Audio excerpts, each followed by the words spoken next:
Lo dijo él. A primera hora.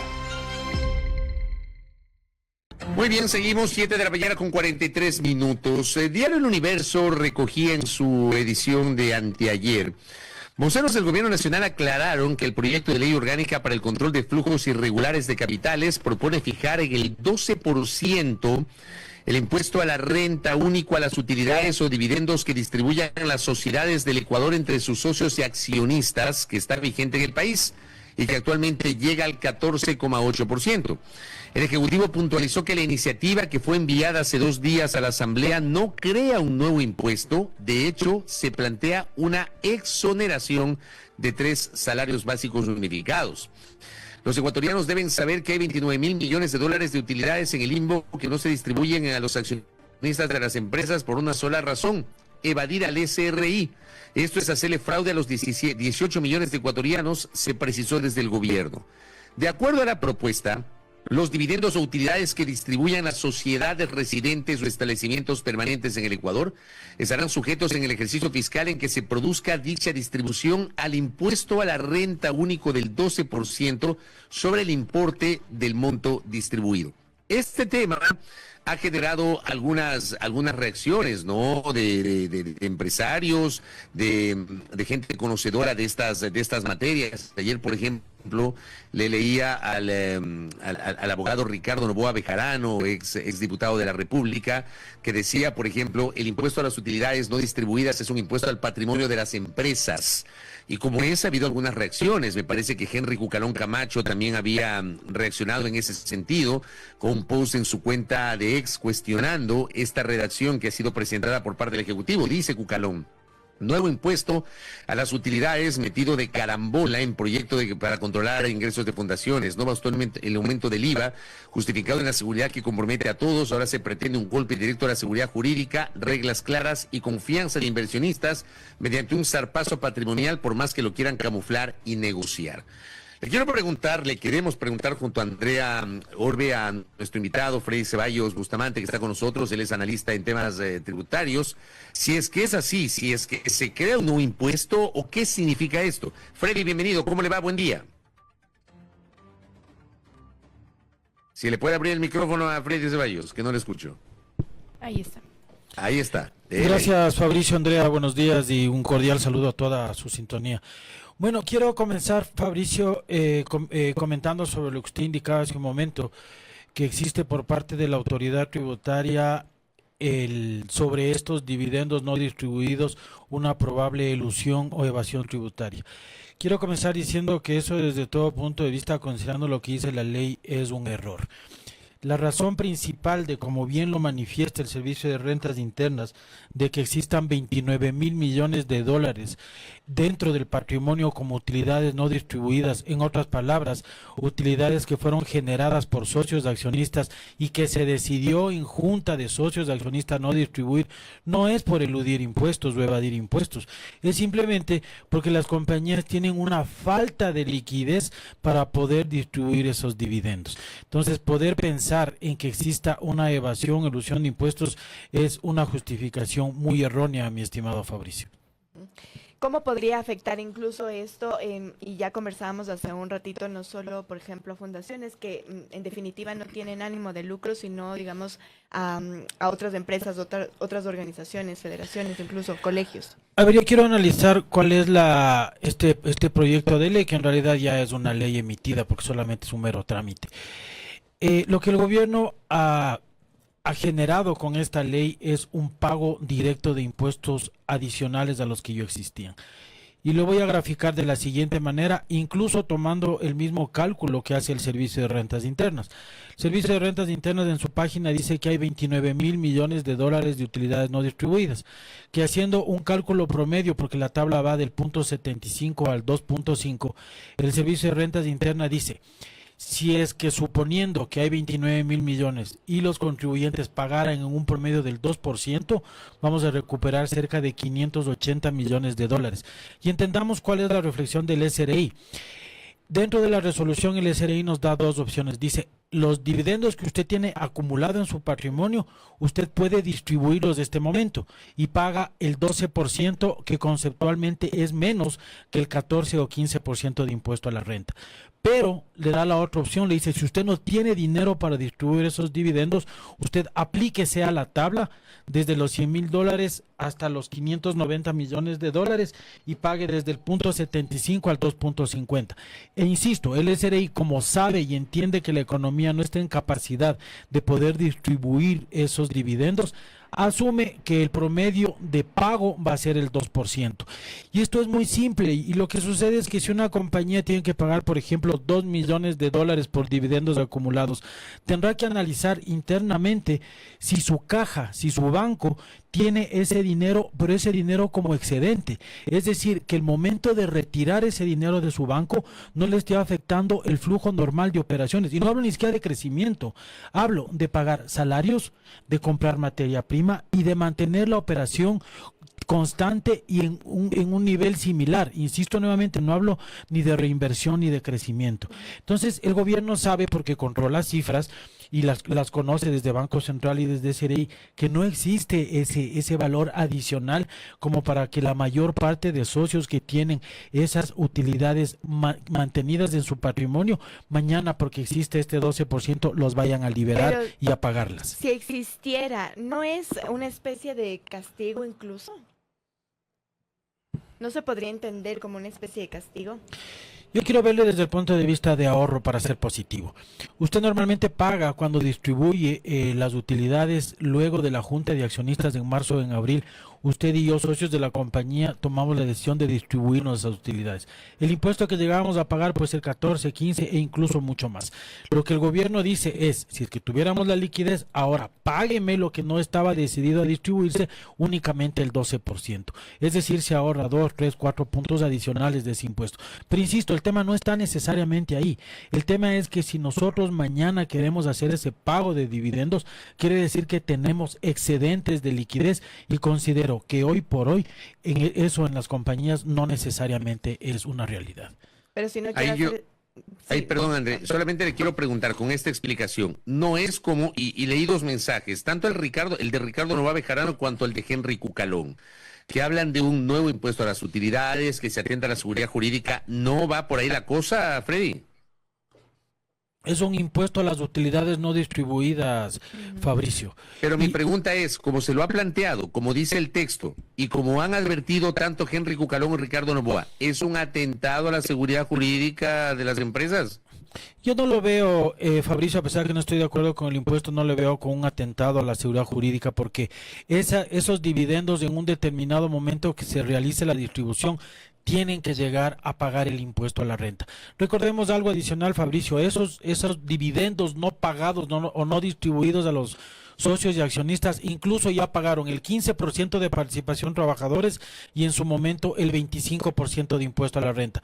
Mejor lo que decía Ricardo Novoa Bejarano respecto a que es un gravamen adicional patrimonio, yo mejor por ahí lo podría ver, siempre y cuando los socios de accionistas de la compañía decidan nunca distribuir esos dividendos. Si al final nunca distribuyen esos dividendos por una falta de liquidez o por una reinversión dentro de la misma compañía, esto se convertiría en un gravamen adicional relacionado con el patrimonio que mantiene una compañía, con un patrimonio que es autogenerado. ¿Qué quiere decir eso? No es un patrimonio de capital social, es un patrimonio generado por las utilidades que dieron el propio negocio durante N años. Ahí podría considerarse un gravamen adicional. Es decir, que se pagan, por ejemplo, para las personas, y quiero poner este ejemplo, digamos que puede ser también dinámico. Hay personas que invierten, por ejemplo, en estas empresas, en bolsa de valores, etcétera. Ellos pagan, digamos, un dividendo, un impuesto a la renta, entiendo. Y sobre eso también se aumentaría, si se aprueba este proyecto de ley, también se aumentaría un tributo más. No, Andrea, aquí el tema puntual respecto a cómo funcionaba antes de esta resolución es que en el caso que usted pone de que alguien reciba un dividendo por una inversión en acción, cada año las compañías y principalmente las que cotizan en bolsa distribuyen las utilidades, obviamente cuando existen, usted recibe esa utilidad, es parte de su gravamen de impuesto a la renta y lo paga.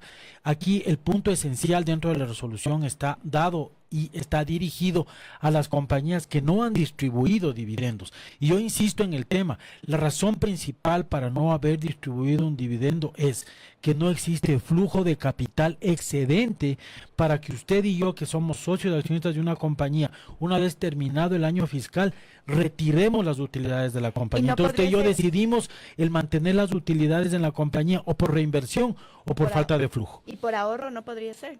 ¿Por ahorro de qué? O sea, digamos, no distribuye ese dividendo, tal vez, no sé, por ahorro, por patrimonio, etcétera. A lo mejor por presentar un mejor patrimonio corporativo podría ser, pero si yo quiero hacer un ahorro, no necesariamente lo hago, podría ser uno de los casos, no necesariamente lo hago en la misma empresa. Yo digo, si hay un excedente en mi compañía y yo tengo ahí, no soy parte de la administración, soy simplemente un accionista, yo espero que se acabe el año, me siento en la junta y digo, ¿cuánto ganamos este año? $1 millón, $2 millones. Les digo, ok, tomo la decisión de que distribuyamos, yo saco ese dinero, pago mi impuesto y lo guardo o lo reinvierto en otro tipo de actividad o probablemente en la misma desde una forma indirecta. Y con esta explicación que usted nos da, usted nos decía, incluso con esta explicación, usted no estaría de acuerdo con este impuesto. ¿Por qué? Yo no estoy de acuerdo principalmente porque considerando que existen, como les comentaba hace un momento, utilidades acumuladas dentro de los patrimonios de las compañías, las razones principales desde mi punto de vista y desde mi análisis de números es principalmente porque existe una falta de liquidez por parte de las compañías. Y si es que eso sucede y le agravamos un impuesto adicional ante esta negativa de distribuir dividendos y mantenerlos dentro de la compañía, se convierte en un impuesto directo. Queremos llamarlo, como el doctor Ricardo Novoa Bejarano, como un gravamen o impuesto, puede ser, pero independientemente del nombre es un desembolso adicional que tiene que realizar las compañías bajo un concepto de no distribución de utilidades que dentro de lo que dice la ley durante tantos años ha sido factible, ha sido legal y ha sido permitido. Por eso también reniego el concepto o no acepto el concepto del servicio de rentas internos, que es una evasión o una elusión tributaria, porque las leyes del juego normalmente y desde muchísimos años atrás han estado así. Usted paga impuesto a la renta sobre el dividendo únicamente cuando lo distribuye, y cuando no lo distribuye y lo mantiene en el patrimonio, no es hecho generador de impuesto a la renta. Acá un par de aportes de nuestra audiencia. José Antonio dice, la utilidad es un porcentaje de las ganancias. No deberían quedarse sin flujos las empresas. Si no tienen flujo, la lógica es que no hubo ganancias, me dice acá. ¿Qué opina Freddy? No tiene mucha base financiera eso, mi estimado Fabricio, y le voy a decir por qué. Mañana la compañía puede haber tenido una utilidad, y fíjese el contrasentido de lo que le voy a comentar. Mañana una compañía puede tener una utilidad de $100,000 y puede tener una cartera, es decir, una cuenta por cobrar también de $100,000.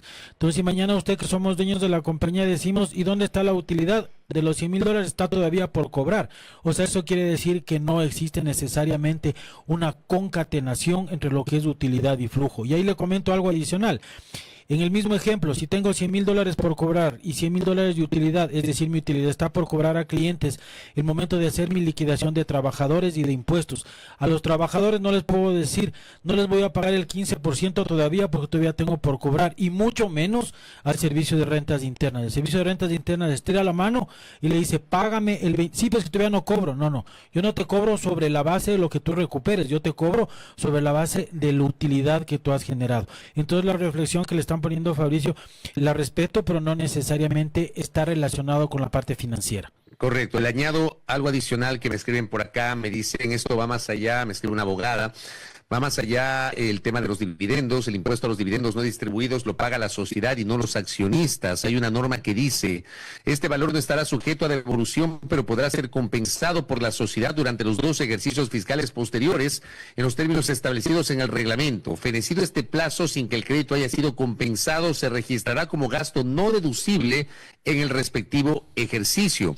Me añade, El valor pagado por la sociedad en caso de utilidades no distribuidas es la sociedad y dice que podrá ser compensado, pero ¿con qué? Si las utilidades no distribuidas no es ingreso de la sociedad que distribuye, entonces no es impuesto a las utilidades, será compensado con el impuesto a la renta de la sociedad, pregunta, ¿o con qué?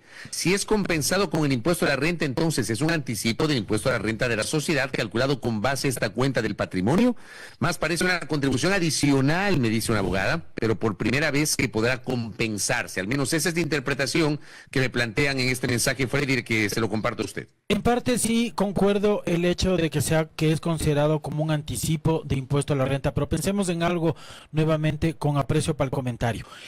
El impuesto a la renta de los dividendos no lo paga la compañía. El impuesto a la renta de los dividendos lo paga quien recibe el dividendo. Y nuevamente, cuando ya la compañía paga el 15% y paga el 25% de impuesto a la renta, la sociedad como tal ya cumplió con los empleados y cumplió con el Estado. Luego, si en una reunión de socios accionistas tomamos la decisión de distribuir esos $100,000 que ponía yo de ejemplo, lo que la sociedad hace es retener por cuenta del Estado un valor y luego el accionista recibe ese dividendo, lo incluye como el total de sus ingresos y ahí paga el impuesto a la renta. Desde la perspectiva bastante válida de la abogada, ¿qué pasa cuando después de 2 años estos dividendos no son repartidos? Se convierten en un gasto no deducible para la sociedad. En esa parte concuerdo plenamente con la persona que acaba de hacer el comentario y efectivamente se convertiría ahí en una contribución, en un gasto adicional para la sociedad y como bien lo anota la abogada, en un gasto todavía más grave que es un gasto no deducible. ¿Y cuál es el razonamiento tributario de que sea un gasto no deducible? Justamente lo que acaba de decir la abogada, que no es un gravamen para la sociedad, porque quien tiene que cumplir ese gravamen es el dueño del dividendo, y el dueño del dividendo es el dueño de la compañía.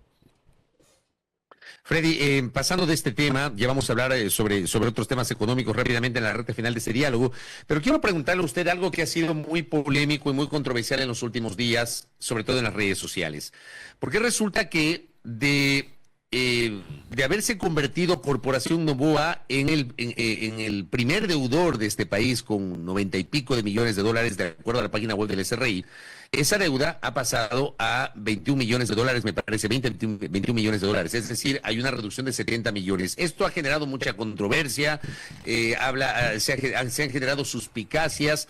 Yo creo que el SRI debía, me parece a mí, que un ejercicio de transparencia contarle al país qué fue lo que pasó. Pero yo le pregunto a usted, ¿Qué pasó? Porque le escuchaba el otro día al exdirector del SRI, del gobierno del presidente Lasso, que él decía que no es condonación, sino que se pagó la deuda. ¿Se pudo haber pagado o se pagaron intereses? ¿O cómo procede esto para que haya bajado tanto la deuda? El tema general, Fabricio, es, a pesar que no sé en cuánto aplique o no el término, es un tema de delicadeza, es un tema de imagen, es un tema de conflicto de intereses. No se puede legislar para beneficio propio, tomando en cuenta que en este caso el gobierno es juez y parte. ¿Y a qué me refiero con el tema de ser juez y parte?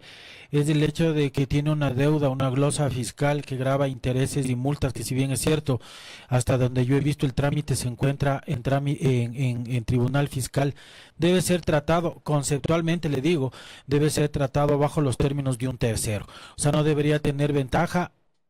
Y a lo mejor podría tener cierto tipo de desventaja por ser el presidente y ser una parte relacionada, como el mismo Servicio de Rentas Internas, incluso en varias leyes anexas lo determina. Por ejemplo, transacciones de ventas entre compañías que son partes relacionadas de los mismos socios, el Servicio de Rentas Internas, para poner una analogía, las trata con más pinzas que las transacciones que se realizan en terceros.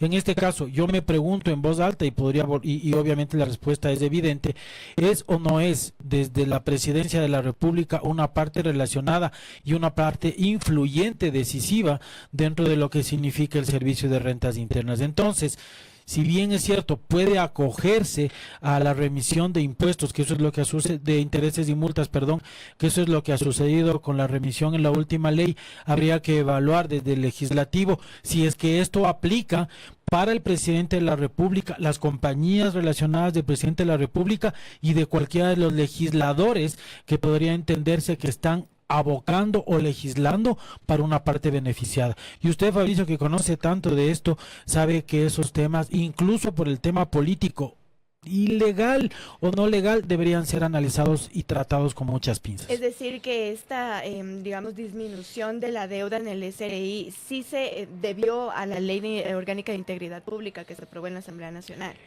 La reflexión de las compañías relacionadas al presidente de la República son: yo soy un inversionista, no me lo han dicho, no, pero yo asumo eso. Yo soy un inversionista, soy un ecuatoriano, y dentro de lo que la ley se ha promulgado, yo me acojo a lo que legalmente está indicando la resolución. Ahora, nuevamente insisto, eso desde el punto de vista ético, desde el punto de vista de profundidad de la legalidad, ¿es o no es válido? Eso es lo que habría que analizarlo en perspectiva. Y dentro de lo que ya pasó en su momento, originalmente en la reforma a la ley era que todas estas exenciones, todas estas tiempos de veda tributaria no eran aplicables para partes relacionadas. Y nuevamente, lo relacionado al gobierno, a los asambleístas, a cierto tipo de autoridades, ¿es o no es relacionado? La respuesta es sí es relacionado, entonces no puedo legislar para beneficio particular. Bien, y ahora para ya finalizar la entrevista, quiero una lectura muy rápida, en honor al tiempo, sobre cómo queda el Ecuador después de los despidos de 5.000 funcionarios, digamos, y podrían ser los primeros despidos.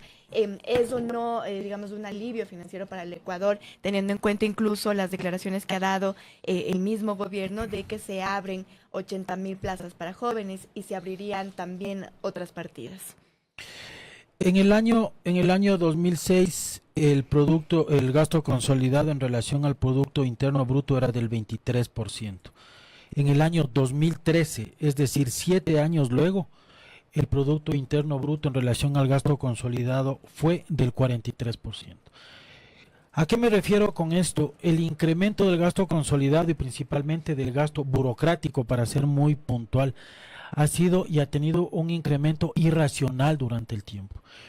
El gobierno nacional, sin querer yo a título personal entrar en una indolencia personal de 5.000 familias, que significarían 15, 20.000 ecuatorianos, son medidas que el gobierno necesariamente debe tomarlas. Tenemos un desbalance en presupuesto de cerca de 3.000 millones de dólares. ¿Cómo se puede balancear este presupuesto? La una es vía generar mayores ingresos. Y en lo que hablábamos hace un momento, más allá que sea un impuesto patrimonial o no, somos 8 millones de ecuatorianos que significamos la población económicamente activa. 2 millones o menos de 2 millones que pagamos impuestos. No se puede seguir incrementando más impuestos bajo el nombre que usted quiera llamarlo a estos ciudadanos que ya pagamos impuestos. Es congruente decir que se despiden pero que se reabrirían partidas. Y lo que yo le iba a decir desde el otro punto de vista de balancear el presupuesto es disminuir o utilizar el término que utilizó el presidente en su posesión del segundo mandato: tener calidad del gasto. Entonces lo que tiene que hacer es disminuir la burocracia de una forma racional sin afectar los servicios públicos, pero de ninguna forma reemplazarlos por un apetito o una necesidad política.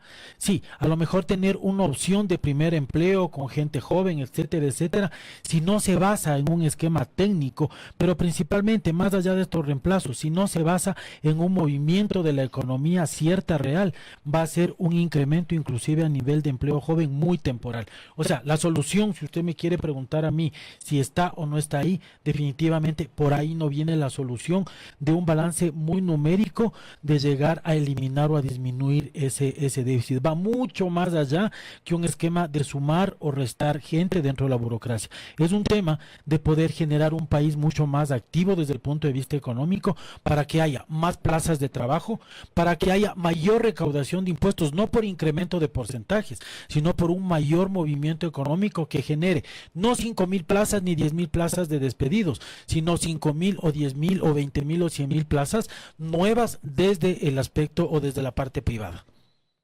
Correcto. Freddy Ceballos Bustamante, gracias por el tiempo, muy gentil.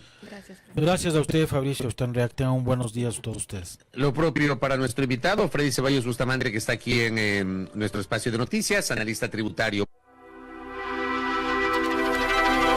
Primera plana.